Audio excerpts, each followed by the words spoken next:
Hello everyone, welcome back. आज हम सब पढ़ेंगे एज इफ़ का प्रयोग।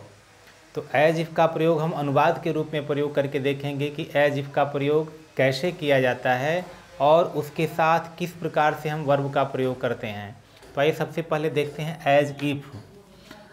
तो जो हमारा एज इफ़ है, एज और इफ़, इसकी हिंदी होती है मानो कि, यानी एज इफ़ यह बहुत ही कन्फ्यूजन क्रिएट करने वाला है और इसकी हिंदी होती है मानो कि, यानी मानो और कि। अब इसका प्रयोग हम करते कब हैं? तो यह एक तरह से बिल्कुल जब कल्पना किया जाता हो, यानी वास्तविकता न हो, उसमें केवल कल्पना हो। तो कल्पना का अगर किसी प्रकार का जिक्र किया जाता हो, जो सेंटेंस कल्पना करता हो, इमेजिनेशन करता हो, तो उस समय एज इफ़ का प्रयोग किया जाता है। जैसे मान लीजिए लिखा है, वह ऐसे बात करता है मानो कि नेता हो, यानी नेता है नहीं, लेकिन उसके बात करने का तौर तरीका ऐसा है जैसे प्रतीत होता है कि वह नेता हो। तो ऐसे सेंटेंस का हम प्रयोग कैसे करते हैं? अगर हम इसका अनुवाद बनाते हैं, वह ऐसे बात करता है, तो अगर यहाँ करते हैं ही टॉक्स, यहाँ ऐसे की अंग्रेजी नहीं लिखी जाएगी, यह एज इफ़ में ही इसका सेंस कन्फर्म हो जाएगा। तो यहाँ हो गया ही टॉक्स, वह बात करता है, मानो कि। अब मानो के लिए अगर हम यहाँ एज और इफ़ प्रयोग करते हैं, नेता हो, कौन नेता हो? यही नेता हो। तो अगर यहाँ हम कर देते हैं ही इज़ अ लीडर, तो क्या यह सेंटेंस सही है? यह सही नहीं है, क्योंकि इसके साथ यह इज का प्रयोग नहीं किया जाएगा। अब इसके साथ हम क्या प्रयोग करते हैं, इसका स्ट्रक्चर देखते हैं। तो जब किसी प्रकार का यह हमेशा इमेजिनेशन होता है, तो इसमें दो क्लाज होते हैं, ध्यान देना है, इसमें दो क्लाज आते हैं। अब इसका प्रयोग कैसे करते हैं? तो सबसे पहले हम सब्जेक्ट लिखेंगे, यानी पहले क्लाज में, उसके बाद वर्ब फर्स्ट फॉर्म, अगर सिंगुलर नंबर होगा तो फिफ्थ फॉर्म, यानी यस या यस जोड़ देते हैं। उसके बाद जो भी हमारा अदर वर्ड या ऑब्जेक्ट होगा उसको लिख देंगे। उसके पश्चात हम एज इफ़ का प्रयोग करते हैं, एज इफ़। उसके बाद फिर हम सब्जेक्ट लिखते हैं। उसके बाद हम यहाँ हमेशा वर्ब लिखेंगे यदि उसके बाद अगर नाउन हो या एडजेक्टिव हो। अगर नाउन हो, एडजेक्टिव हो, तो हमेशा हम उसके साथ वर्ब का प्रयोग करते हैं। अगर इमेजिनेशन वह क्रिएट कर रहा हो, तो इमेजिनेशन वाला सेंटेंस हो तब। तो सब्जेक्ट, वर्ब फर्स्ट फॉर्म, अगर सिंगुलर नंबर होगा तो फिफ्थ फॉर्म, यानी एस या एस जोड़ने वाला। उसके बाद जो भी अदर वर्ड होगा फिर एज इफ का प्रयोग करेंगे। फिर सब्जेक्ट, अगर नाउन एडजेक्टिव होगा तो उसके साथ हमेशा हम वर्ब का ही प्रयोग करेंगे, इज एम आर का प्रयोग नहीं होता है। जैसे दिया है कि वह ऐसे बात करता है, प्रेजेंट इंडेफिनिट है, तो ही टॉक्स, मानो कि, एज इफ, वह नेता हो। तो यहाँ जो यह इज लगा हुआ है, इस इज को हटा करके हमको वर लगाना है, WERE, वर का प्रयोग करेंगे। ही वर अ लीडर, कि वह एक नेता हो, यानी उसकी बात करने का तौर तरीका देख करके यही प्रतीत होता है कि वह नेता हो। यानी वास्तव में वह नेता नहीं है, लेकिन हम इमेजिन कर रहे हैं, कल्पना कर रहे हैं कि वह नेता हो, नेता की तरह बात कर रहा है। फिर अगला सेंटेंस दिया है कि वह ऐसे उछलता है मानो कि बंदर हो। वह ऐसे उछलता है मानो कि बंदर हो। तो अगर इसका भी हम अनुवाद करते हैं तो यह हो जाएगा ही जम्प्स, सिंगुलर नंबर है, ऐसे जुड़ जाएगा। ही जम्प्स, वह उछलता है, यानी ऐसे उछलता है। अब कैसे उछलता है? As if. इसी एज इफ में ऐसा आ जाएगा, इसलिए ऐसे की अंग्रेजी इसमें लिखने की आवश्यकता नहीं है। तो ही जम्प्स एज इफ, मानो कि बंदर हो। कौन बंदर हो?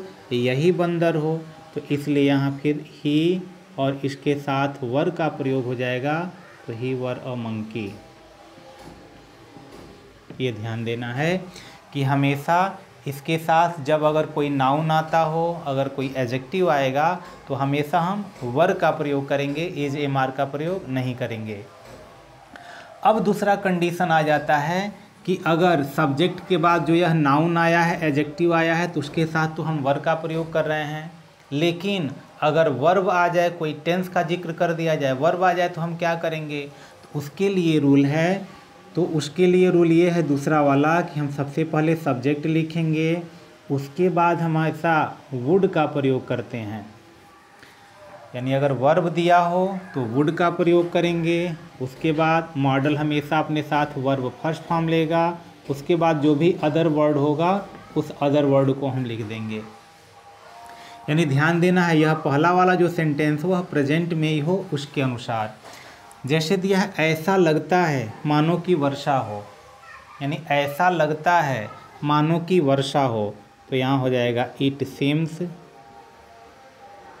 इट सिम्स ऐसा लगता है, जैसे मानो कि तो एज इफ वर्षा हो, तो वर्षा हो यानी वर्षा होना, यहाँ पे वर्ब दिया है, इसके लिए सब्जेक्ट यहाँ इट लिखेंगे और इसके साथ हम वुड का प्रयोग करेंगे और यहाँ रेन हो जाएगा।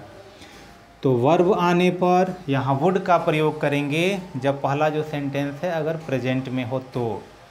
ऐसा लगता है मानो कि वर्षा हो, तो it seems as if it would rain, ऐसे हो जाएगा। फिर उसी प्रकार अगला सेंटेंस है तुम ऐसे बात करते हो, फिर प्रेजेंट में मानो कि तुम सब जानते हो, यानी तुम ऐसे बात करते हो मानो कि तुम सब जानते हो, तो फिर यहाँ हो जाएगा यू टॉक। अब ऐसे की अंग्रेजी इसी मानो की में आ जाएगा। तुम बात करते हो, कैसे बात करते हो, तो एज इफ जैसे मानो तुम सब जानते हो, तो यहाँ हो जाएगा यू वुड। अब यहाँ होगा नो एवरीथिंग, ये हो जाएगा। यानी you talk as if you would know everything, तुम ऐसे बात करते हो जैसे मानो कि तुमको सब पता है, तुम सब जानते हो। अब अगला कंडीशन आ गया, वह ऐसे बात करता था। पहला वाला जो सेंटेंस है यह पास्ट प्रेजेंट में था, अब पहला वाला जो हमारा क्लाज है वह पास्ट में आ गया है। तो पास्ट में आने पर हम क्या करेंगे, तो इसका स्ट्रक्चर है, सबसे पहले अगर हम सब्जेक्ट लिखते हैं, वर्ब सेकेंड फॉर्म लिखते हैं, फिर जो भी अदर वर्ड है उस अदर वर्ड को लिखते हैं, उसके बाद यानी एज इफ, और उसके बाद हम सब्जेक्ट लिखते हैं, फिर हैड लिखते हैं, वर्ब थर्ड फॉर्म हो जाता है, और उसके बाद जो भी हमारा अदर वर्ड होगा उसको हम लिख देंगे। यानी पहला जो क्लाज है अगर वह पास्ट इंडेफिनिट का बोध करा रहा है, तो पास्ट इंडेफिनिट होने पर जो दूसरा वाला एज इफ के बाद अगर हम सेंटेंस लिखते हैं तो सब्जेक्ट के बाद हमेशा हम हैड का प्रयोग करेंगे, यानी उसको पास्ट परफेक्ट वाले सेंटेंस में हम बनाएंगे। जैसे दिया है कि वह ऐसे बात करता था मानो कि अमेरिका से आया हो, यानी अमेरिका से आया नहीं है, फिर यहाँ इमेजिनेशन किया जा रहा है, जैसे पता चलता है कि वह अमेरिका से आया हो, अमेरिका से तो आया नहीं है, तो फिर यहाँ ऐसे ही करेंगे, वह ऐसे बात करता था, तो अब यहाँ हो जाएगा ही टॉक्ड, वह ऐसे बात करता था या वह ऐसे बात किया जैसे मानो कि, तो एज इफ अमेरिका से आया हो, तो कौन अमेरिका से आया हो, तो जो बात किया, तो यहाँ हो जाएगा ही, अब यहाँ हो जाएगा हैड कम फ्रॉम अमेरिका, ये हो गया। वह ऐसे बात करता था या वैसे बात किया जैसे मानो कि वह अमेरिका से आया हो। तो इस प्रकार पहला सेंटेंस अगर पास्ट में है तब दूसरा वाला हमारा पास्ट परफेक्ट में चला जाएगा। फिर दिया है कि तुम ऐसे बात किए मानो कि तुम सब कुछ जानते थे, तुम ऐसे बात किए, यह भी वैसा ही है, यू टॉक्ड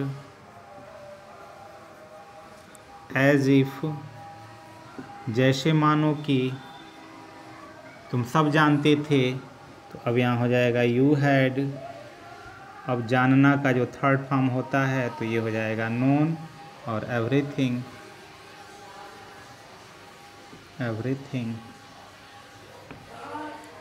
तो इस प्रकार से जो भी हमारा कल्पना करने वाला जैसे मानो कि उसमें आता हो और इमेजिनेशन किया जा रहा हो, तो यह 3 स्ट्रक्चर का प्रयोग करके हम आसानी से ऐसे सेंटेंसों का हम अनुवाद कर सकते हैं। यानी वह ऐसे बात करता है मानो कि नेता हो, वह ऐसे चलता है जैसे मानो घोड़ा हो, वह ऐसे उछलता है जैसे मानो बंदर हो। तो इस प्रकार के सेंटेंस का अनुवाद हम आसानी से कर सकते हैं।